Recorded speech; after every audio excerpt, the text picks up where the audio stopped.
सदैव जीवित रहेंगी। लता जी ने इतना हमको ज्योतिर्मय कर दिया है मेरे भारत को, मेरे भारत की संपदा को, कि उनके हर प्रयोजन के लिए उनके गाने हैं इस पृथ्वी पर।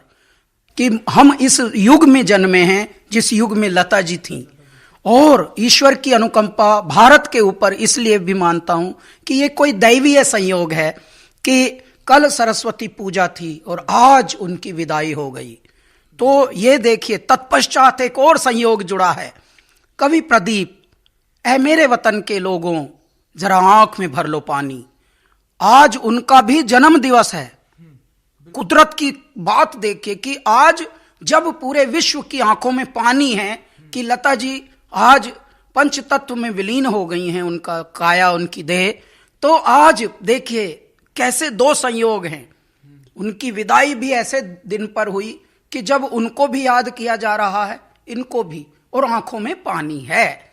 तो ये बहुत ही बड़े दैवीय संयोग हैं मेरे भारत के ऊपर।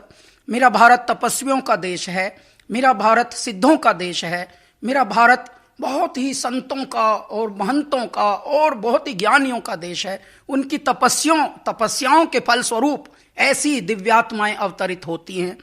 मेरे भारत को युगों युगों तक लता जी इसलिए प्रेरित करती रहेंगी अपने सत्य से, अपने कृत्य से, कि जब देशभक्ति की बात आएगी तब लता जी का गाना प्रेरित करेगा, जब ईश्वरीय भक्ति की बात आएगी तब लता जी का गाना प्रेरित करेगा। जब तक मानव जाति जीवित रहेगी इस जगत में, इस चराचर जगत में, जब तक मनुष्य को प्रेम करना ये अनुभूति जीवित रहेगी, तब तक लता जी प्रेरित करती रहेंगी।